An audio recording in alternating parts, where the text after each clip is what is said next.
Welcome to the Nightly Rant with your hosts, Mike and Torya.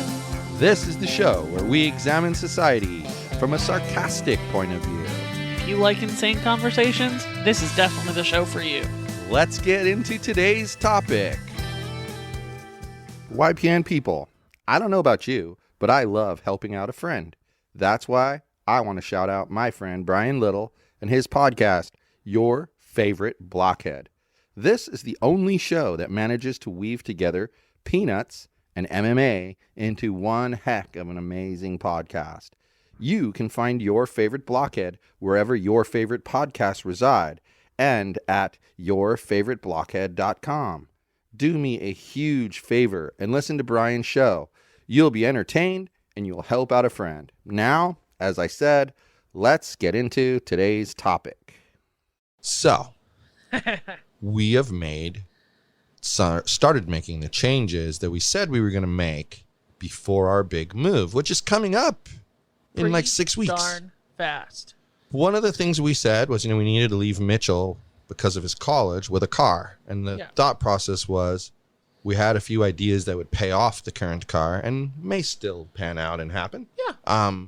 But for the time being, we're going to make the payment.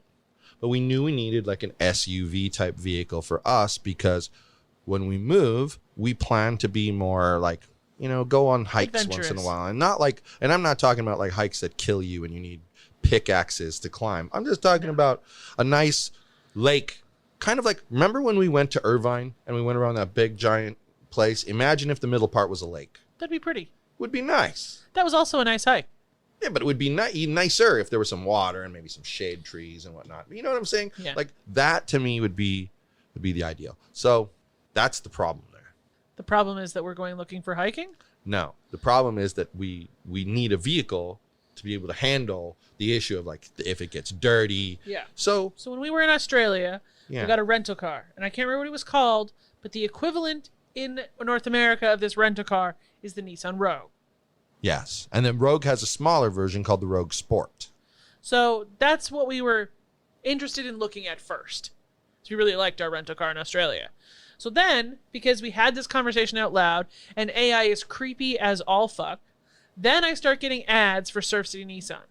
Yes, and they had like all these great, terms and everything, and zero. They advertised like the credit limit that you had to be at, the credit number that you had to be at or higher in order to qualify. And we were fine. And then you go in there and it's the typical, they act like they don't know what you're talking about. First off, they didn't have any Rogues that weren't brand new and $60,000. Right. But what I'm saying is she acted like she didn't know what the hell we were talking about. When you said, I'm here because of your Facebook ad, blah, blah, blah, blah, blah. She's like, oh, well, what are you looking for? And she just went through the usual salesperson tactics. Right. And then even to the point where, and I thought it was weird at the time, of showing us a used vehicle but telling us how it has rebates on it and so that we could get a really good price on it. Right. And the first thing the sales manager says is there's no rebates on a used car. And he's right. Who's giving them a rebate? So it wasn't the car we wanted that they had. They had a Murano. They had a Nissan Murano, which was a decent looking. It was a 2018 SUV, and it was a 2018. It had a lot of miles, but it was okay. Yeah, it's high mileage. So we go into this process of exploring with them what we could get financing wise, and they come back with this like astronomical price that nobody in their right mind is going to pay. Right. And then they come back with another astronomical price, and then I was like, "Look here, your ads." Full of lies. You lied to get us in here. And this whole time... She did say this. This whole time, I'm super annoyed because they took my ID and they weren't haven't given it back to you. Yeah, they were keeping you there that way. Because, a common theme, I used to pull it all the time. It's just get up and walk away. Right. And most of the time, they'll chase you down with a better deal. That's what I wanted to do. Get up and walk away. But you can't. My ID. You had your license. So finally, I just tell the guy, look, you're the first place we've been to. We've already told you this. We're not making a decision right now. Sorry. Yeah. We'd be stupid to make a decision right now. We have other places to look. And I said, and we happen to live the other direction of where we're going. So if yours is the best price, we'll be back tonight. Yeah. But if it's not, you won't see us. So finally, after I called him a liar, I was like, you need to give me back my ID. So they did that. But they came back with their one final offer, which was still too high. Yeah. And then we left. And so we went to this basically just a Hertz car sales place. Yeah. And They had 2 Rogues on the lot. We liked the color of this one. That's why we didn't look at the all-wheel drive. It was white. Neither one of us loves white vehicles. They get dirty so fast. And so we looked at this one, and it's a 2020. 2020. Decent miles. Decent miles, like it's under 50,000. Yeah. And in really clean shape on the inside. Yeah. Came with all the mats. Yeah, which is And then unusual. all we did was we got a thing for the back for the dogs to hang out back there. So if they get dog fur or dirt, it's on the mat, and then we can just take it out and wash it. So we bought a car. So we bought this vehicle, right? And so, we've had it for like 2 weeks now. And we got it for exponentially cheaper than the dealership. It was like $15,000. It was like $15,000 cheaper. And it was 3 years newer. Yes. And had half as many miles. So eat a dick, Surf City Nissan. I have no shame in my game naming you because you lied to me. I'm down with that. I know it's the truth. I was there. I have screenshots of their lies. Yeah, she has receipts. Yeah. She definitely has receipts. So, we drive off that night in the 2020, and here I am driving this damn thing, and I'm like, wow, this is surreal. I mean, there's a couple of things surreal about it. By myself? There's a couple of things surreal about it. Torya is sitting there at nighttime in Costa fucking Mesa driving our red car. Which went pretty well until I went the And wrong I'm direction. driving the new car. And I'm feeling weird because I'm driving this new car and it's bigger, and she's driving by herself, and that has me kind of stressed out because I know it stresses her out. So I try to call her, and I can tell that she's calm enough. So I'm like, okay, cool. So I let her go because normally if she was a driver like me, I probably would have chatted with her for a while, but I was like, let her concentrate. Well, if the car would have connected, like it was having a hard time connecting to my phone, I think if the car would have connected, I wouldn't have been stressed out by talking to you at all. Like today, it was totally fine. Yeah. But you know what I'm saying. I gave you that time. And then I checked with you one more time. Oh, I'm by EOS Fitness. And you go, and I'm in front of Edwards Theater. And I'm like, how come you're in front of Edwards Theater? Which way did you turn when you got off the freeway? And you said, left. And I'm like, well. Right. You just get off the highway and you made a left turn instead of a right turn. So that was what happened. Yeah. And you managed to find your way back. But that was just kind of funny, because you were like all proud of yourself. You're like, I'm by EOS Fitness. Well, I'm by Edwards Theaters. And I'm like, well, that's not a good thing. Definitely went the wrong way. Yeah. So that's okay, though. It was funny. So then, I figured it out. Ash and Matt were in town for Coachella. Yep. And we were bringing them to the airport tonight to say goodbye and send them on their way. Yeah. And we're coming back from the airport. Just driving away. And we're cruising along the 105 freeway. And some motorcycle. No, it was the 91 freeway. And then some motorcyclist is I'm in the lane to the right of the carpool lane, and he's in the carpool lane, which I don't think is legal. Maybe it is. I have no idea. And he cuts over, gets on the line, comes up, and then with his hand smashes my mirror forward on the driver's side. He broke the mirror. He dislodged the mirror from the frame. Yeah, it's not really. I think we'll fix it. I mean, it'll be easy fix, we think. But, you know what? I think that if we can't fix it, we could take it to some mechanic somewhere, and they would take 3 whole seconds and fix it. Yeah, that's what I think, too. But it's all like... It's like the cap part came off, and then it's not put together right anymore. Yeah. This dumb piece of shit decided he was going to hit our mirror. And for no reason. And here's the thing, guys. You can't say I cut him off because that car has sensors all the way around it that beep like crazy. Even if you don't put your blinker on and you go to the right and cross the lane line, it'll beep at you. As soon as there's a car, like okay, you're driving along and a car gets within your body range, before you even turn the blinker on, it's beeping at you. But if it's back further and it hasn't caught up to your body yet, but it's still close enough to be dangerous, as soon as you flip the blinker on, it starts beeping at you, telling you, no, don't turn. So my point here being, if that motorcycle, if I had accidentally cut him off and didn't see him or whatever, and he got mad, there's no way that could have happened with that vehicle. It's also no reason to hit somebody's mirror, you piece of crap. Well, this is true. So if you're listening, and you happen to hit the mirror on somebody's car on the freeway, You're a piece of crap. Piece of crap sack. Piece of crap sack. Yeah. That's what you are. That should be the title of the episode. Crap sack.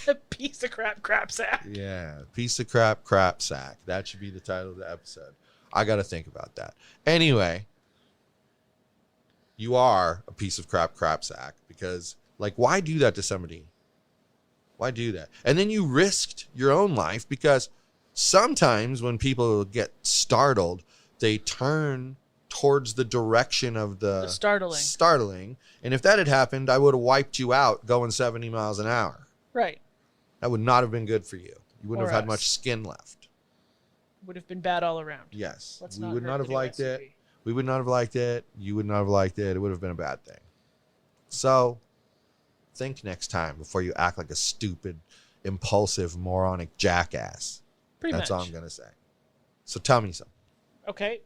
What does our Fox entire say? journey to getting this vehicle, and then this incident kind of have in common? I don't know. We started out with the adversity of, barely being able to qualify because of our situation. Well, yeah. Then we've now gone to a point where we were frustrated by the dealer. Right. And their dirty tactics. And that's the thing. Don't play a book on people. Don't run a play. Well, Don't and then do they that. text me today. They text Yeah, me then today that's just where I was leading with this. asking if we'd bought a car yet. And me, first off, I was like, who is this? Because, remember, I had given my phone number to, like, a bunch of places. And they tell me who they are. Surf City Nissan. And I said, I was pretty clear with the salespeople when we were there that I have no interest in purchasing a vehicle from a business that lies through paid advertising to lure people in. Bam. And then they pushed it. After a bomb like that, this dumbass pushed it. And all I said was, please reread my last text message. I love when I get to say that to people. I really like Or when I'll I'm... ask the question a different way. I'll say, did you read my previous message? ? It's always fun when you get up on your high horse and you're completely in the right. Yeah, like when you, it's right there in black and white. Like you see it in front of your face. It's good stuff. And there's no way that they can argue that you're wrong. Like they could try, but no reasonable human being would ever agree with them. And they came back after that again. And we're still being like, but I can get you into a sedan. First off, I have no interest in a sedan. We didn't ask for a sedan. Second off, We have one of those. I just called you a liar. Go away. Why would and you said want to that do there's business? no way. And said there's no way I would ever want to work with you. So why would you even try to come back? I mean, some are going to call it perseverance. I just call it craptastic. I mean, somebody's that blunt/nasty with you. I called them liars. Like, come on. yeah, it and was you a little have to nasty. think, and you have to wonder to yourself, why is someone that upset? Right. But why would you want to do business with that person anymore? Also, why would you want to poke that bear? It just makes me want to go to Yelp. It's like situations we've had in our business where client and employee are working together, and client says employee said one thing, and employee says client said something completely different. Right. And it's like, who do you believe? Right. And then neither of them have told you the full truth. And sometimes you just get to the point where you just don't want to believe anything that anyone says. And you have to pick like that one or maybe two people that you trust implicitly, and then everyone else you have to question. And you know what? That's not a slam on anybody. That's literally a capacity thing. Like, I think as a human, I'm only capable of like 100% communicating openly with just a couple of people at a time. Yeah. Beyond that, I can give you 90%, 80%, 70%. So that's what I'll give you. Yeah. And it's not because you're less important. It's just because I chose these two as my top priority. The rest have to fall in line. Everything else is number two, basically. Right. And you just put it in order of priority and you're done. But people get mad that you shouldn't be allowed to do that. Why shouldn't I be allowed to decide? It's my business. Yeah, why shouldn't I be allowed to decide what's important for me and what's not important? And why should I be harassed by a car dealership after I've told them kind of rudely to go away? Multiple times, no less. You know me. I'm not usually rude the first time out of the gate. I politely tell people to go away. That politely was when I asked for my ID back when we were at the dealership. After that, if you don't heed that I asked nicely the first time and you make me continue to ask you to leave me alone multiple times, I just get nastier and nastier. It's like my self-restraint goes straight out the freaking window. It's because I don't know how to put it the right way, but to me, it's reasonable for your self-restraint to go right out the window in a situation like that. To me, it's reasonable because people push our buttons on purpose a lot of the time. And even then, we give indicators to people. Like, we don't just let someone wail on our button. As soon as they start hitting the button, we're like, please don't hit that button. You don't want to hit that button. And then they push the button harder. That's on them, man. You realize that's the nuclear button, right? Right, that's what I'm saying. It's on them. If you've warned them and they keep pushing the button, what they get is what they get. Yeah. And I'm sorry. I understand that there's like a need to be cordial and nice towards people and whatnot, but I'm also a big believer in you get what you give. Right. You know, and if you're gonna give me crap, I'm gonna give you crap back. Yep. It's that simple. And I think that's fair to treat someone in that manner. You treat them the way they treat you. So if they're rude to you, you're going to be rude back. And you don't have to be. I'm not advocating that you must do that. But it's more likely. I'm just saying you should expect it. If you do, it should be understood why. Right. There shouldn't be a question of, hey man, why is this dude, doing whatever? I don't know. It's just weird. Well, I think the moral of the story tonight is that Torya and Mike will likely never buy a vehicle from a dealership because our we don't last want two to play those dealership games. Experiences have been horrible at best. Yeah, it won't happen again. That was strike 2 and 3 right there for me. I think the only way we'd buy from a dealership is if we're paying in cash and we want something brand frickin' new. Yeah. And even then, there's better ways to get it. Yep. Yep. So it's a great lesson to learn. On that super pessimistic note, good night, everyone. Still a bye-bye. Nissan. Thank you for listening to the Nightly Rant. If you enjoyed the show, please give us a 5-star rating on Apple Podcasts or Google Play. If you didn't enjoy the show, please just ignore that previous request for a rating. This has been a Yogi's Podcast Network production.